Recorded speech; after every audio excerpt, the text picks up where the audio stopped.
How's it going, Jen? Hey, hey Roy, how's it going? Fantastic. Thank you so much for having me. Glad that we can hook up via Zoom. Yeah, same here. No, I'm really excited to chat. I was listening to the new EP and I have to say, like, start to finish, it's a solid rock album. I love it. Thank you very much. We're very, very proud of it. Looking forward to talking about it with you. Yeah, from the get-go, the first single, it's melodic, uh, well, I should say Shake Little Sister, right? The first song. Right, yes. Yeah, it's Uh-huh. melodic, yet it has that classic rock heaviness. So that's right up my alley. How easy is it for Right. you to create these songs? Well, I mean, this one was a lot of fun to write with the guys. Justin Womble, the guitarist, is a great guitarist and a great songwriter. So, Justin came to the table with some really great riffs. And I kind of put my mojo on it, and before you know it, we have some pretty great songs. So it's a process, but everybody adds their flavor to it, and all the cooks get in the kitchen, and before you know it, we got a pretty good tasty stew going. So. Yeah, and there's a nice rock ballad on there, Home. A little bit of everything. So it's like I said, solid album.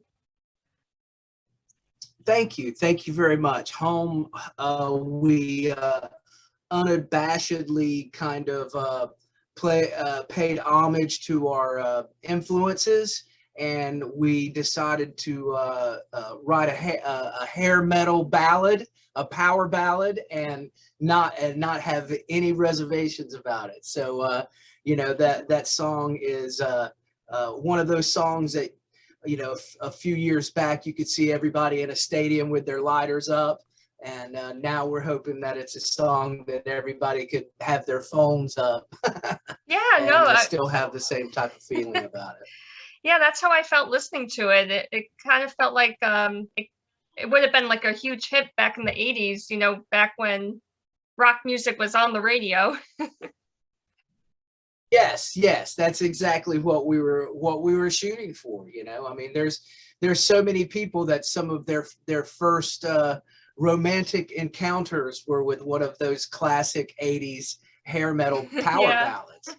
So there's a part of a real nostalgia, pop culture, and Americana in those songs, and I'm real proud of Home. I think it's a very nice tip of the hat to that era. absolutely. And so you have a new lineup. What would you say is what was your favorite moment recording this EP with the new lineup? I would have to say the professionalism and how smooth of a session it was.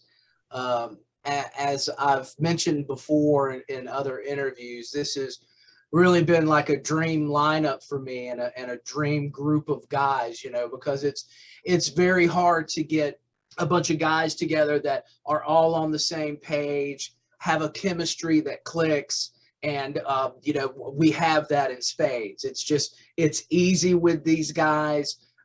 There's no drama. It's just fun, and for me, somebody that's been doing this as long as I have, if I can't have fun with it, it's just not worth it. You know what I mean? So. No, absolutely. You want to definitely have fun, working with the people who are sharing that hobby of making music. If I'm going to starve doing, at least like the people I'm starving with. Well, have you heard of this new movement? It's called New Wave of Classic Rock. No, but I think that we could be on the forefront of that wave. I'm fascinated. Please tell me more. Yeah, no, I would say about 2 or 3 years ago. I think it originated in England, in the UK, and it's growing, and it's where people share new bands that are kind of Uh-huh. rising, and they're kind of following in the footsteps of classic rock. And um, it started underground, but it's Right. growing, and it's pretty exciting to see all these bands emerging, and it's really starting a rock revival. Yeah. Well, of course, a lot of the still hardcore fans of the rock genre are overseas. They're in the UK and other European countries. So, I'm not surprised that that movement would start over there. We are without a doubt a band that has classic rock, 80s metal influences. Um, we still have some modern rock influences as well. If you listen to some of the Fifth's entire catalogs, our earlier material was a lot more on the modern rock kind of sound. And as the lineups have changed, and as our just overall uh, place and where we think we stand in the overall rock landscape, we felt real comfortable writing these types of songs. So this is kind of like the wheelhouse that the Fifth is kind of in right now. Yeah, I feel like a lot of people are nostalgic for good music, because if you listen to the stuff on the radio today, it's like, how is this considered music? Yeah, it's really hard to stomach through it, and as we get older, our tastes change and stuff like that. And we never want to sound like the old man that's screaming, "Get off my lawn," to the kids in the neighborhood and everything. And you know every older generation thinks that the current music of the day sucks, but in my opinion, I really think that the quality of music overall in all genres started to diminish whenever music, art, became a free downloadable blip of content on somebody's computer or Yeah. cell phone. Um, in my day growing up, we wanted to hold the album, we wanted to hold the CD, the cassette, we wanted to open it up, we wanted to read the lyrics, we wanted to see the pictures. The record was more than just an audio experience. It was visual. It meant a lot more to us than this generation. Now, there are people and kids that music is very important in their life, but as you've gone on, you've got social media, you've got internet, you've got video games, you've got all these things that have distracted kids from picking up a guitar, wanting to play a piano, wanting to write songs. So we're losing our next generation of rock stars Yeah. because we quit putting we quit putting an emphasis on music and art. And that's my rant. No, I agree. Now kids just want to be a TikTok star. Yeah. Or I mean, they see a DJ in front of a audience of about 30,000 people at some festival going boom, hitting a button, and the crowd goes crazy. Oh, You yeah. know what I mean? It's like It's like anyone I could mean, do that. not taking away from not taking away from those guys. They're talented in their own right, but I think a lot of the craftsmanship and artistic value of songwriters is falling to the wayside, Yeah, unfortunately. sad. But the good news is live music is back. So Very kind of sad. uh Yeah. I wanted to switch gears and ask you, do you remember the first concert you ever went to, and what was it like?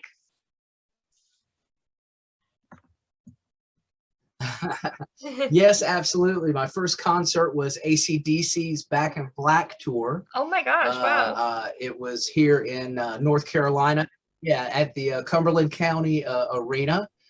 I believe I was about 15 years old, and it was it was a pretty wild experience. You know, it was one of those life-changing experiences.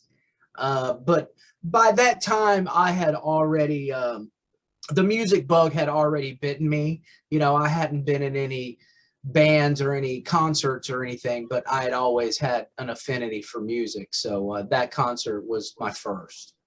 Oh, that's a good one. Was it Brian Johnson singing in that one? Yes. Yeah, awesome. Yes. It was Brian Johnson. It was the Back to Black tour. It was 1980, so it was quite some time ago. Man, Yeah. I wish I had a time machine so I could go to those concerts. I was around back then, but I wish I had a time machine too, because there were a lot of bands that I missed that I wish I could have seen. You know, hindsight, I really wish I could have seen so many, but yeah, hands down, Queen. I would have loved to. Oh yeah, as you can tell, I'm a huge Queen fan. I think he's the best frontman of all time. So, absolutely, very nice, very nice. So yeah, I have a huge affinity for Queen and Freddie Mercury, and I wish I could have caught them for sure. Yeah, no, that would be number one on my list too. I feel like absolutely. Freddie's the only frontman who could get away with saying "fuck you" to the crowd. Yes, pretty much. Yeah, pretty much. Freddie can get away with doing it in front of the crowd. They would just eat it up. Right. Yeah. Well, so you guys have some shows coming up. Is it more on the East Coast?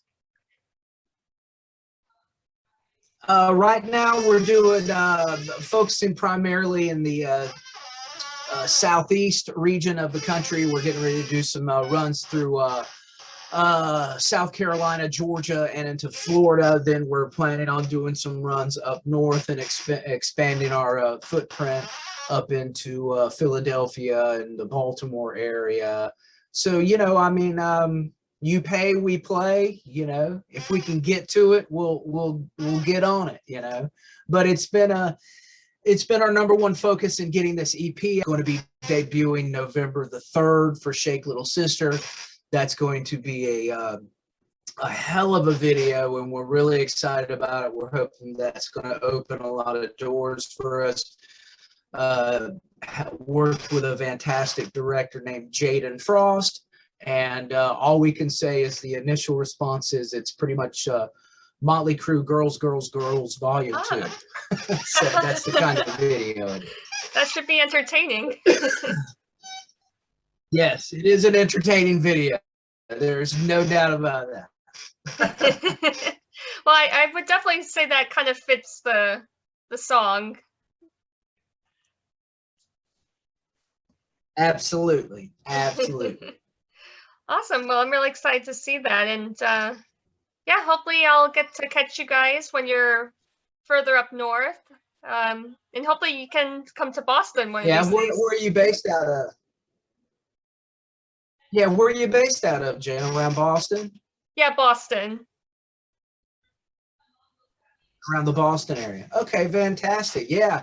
Hopefully this, next year, I think 2022 is when things are going to really start opening back up. As you know, with COVID, it's been very hard to, put tours together and stuff because the COVID rates are different from state to state. The capacity rates are different from state to state. So it's been a challenge. So I'm hoping that 2022 things are going to kind of start getting somewhat back to normal. That'd be great. Yeah, and fingers crossed. Yes, fingers crossed.